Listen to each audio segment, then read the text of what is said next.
Okay, good morning, good afternoon, good evening, good night, depending on when you're watching this video.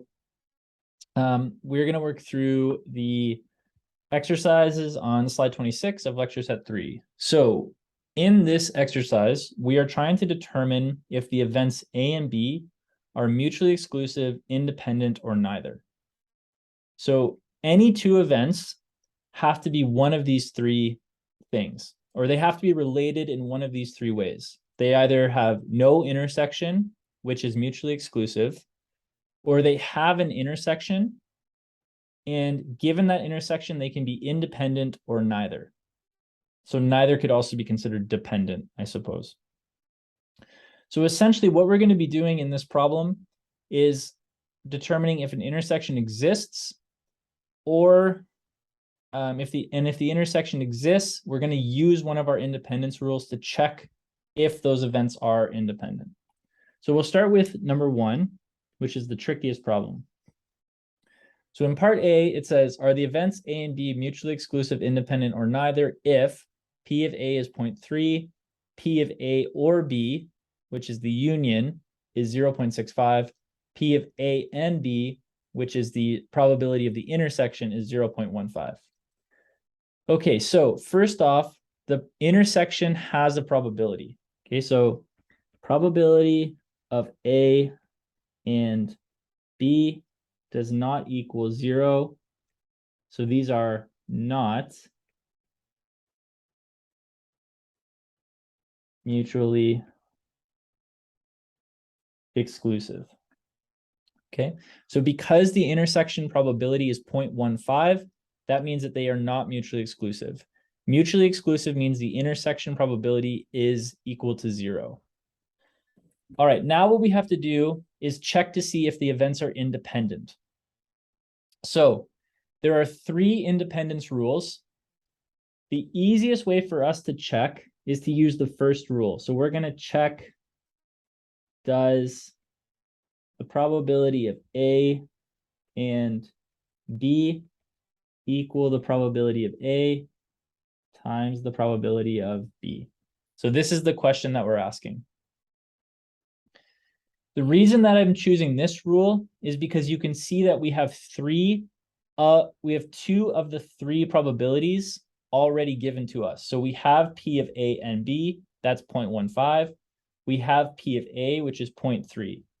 Okay, so we have P of A is 0.3. We have P of A and B is 0.15. So we need the probability of B. All right, we are given the union. So we know P of A or B is equal to P of A plus P of B minus P A and B. So that means 0.65 is equal to 0.3 plus the probability of B minus 0.15. So all we have to do here is rearrange this equation and solve for P of B. So we have P of B is equal to 0.65 minus 0.3 plus 0.15, which is equal to 0.35 plus 0.15, which is 0.5. Okay.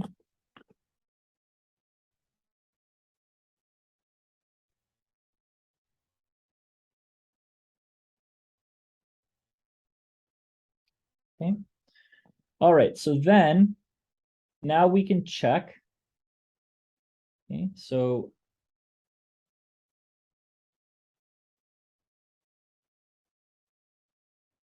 does P of A and B equal P of A times P of B? Okay, so we have 0.15 equal 0.3 times 0.5.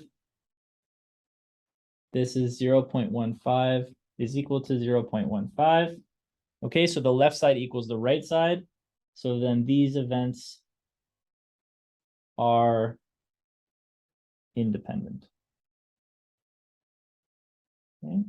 So in the first exercise, because the probability of A and B equals the probability of A times the probability of B, we have independent events.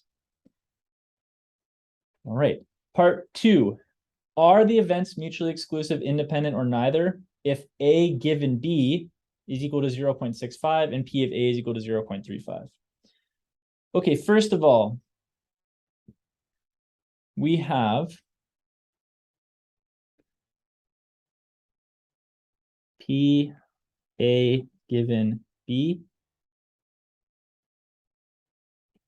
equals 0.65, and we have P of A is equal to 0.35. So we know right away that these are not mutually exclusive. We can actually see clearly they're not independent, but let's just work through why. So since the probability of A given B does not equal 0, then the probability of A and B does not equal 0, right? We know that this is true because the probability of A given B is equal to the probability of A and B over the probability of B. So if the probability of A and B is not 0, the intersection has to be non-zero as well. The conditional is only 0 if the intersection is 0. Equals 0 only if A and B equals 0. So because the conditional exists, the intersection exists. So these are not mutually exclusive. All right, so not mutually exclusive. Okay, so they're not mutually exclusive. So now we have to check if they're independent. This is very easy in this case because the second independence rule is that A probability of A given B is equal to the probability of A. So does the probability of A given B equal the probability of A? 0.65 does not equal 0.35. So these are neither. Or actually, let's just say, so these are not independent. So therefore, they are neither, A and B are neither mutually exclusive or independent.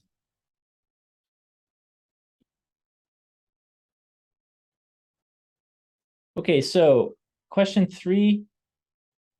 Are the events A and B mutually exclusive, independent, or neither if P of A and B equals 0? Okay, so this one is very straightforward.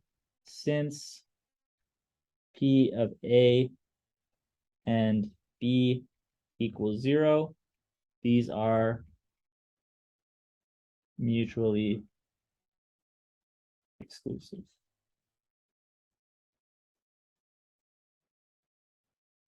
Okay.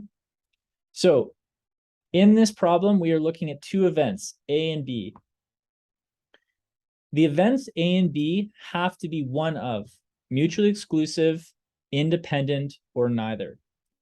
They are mutually exclusive if the intersection equals 0, which is the case in part 3. If the intersection does not equal 0, which is the case in questions 1 and 2, then they are either independent or not independent. So in part 2, we showed that they are not independent. So we classified those as neither because the independent rule that we use does not hold. And in part 1, we showed the events A and B are independent because the independence rule held here. So as always, if you have any questions, please let me know.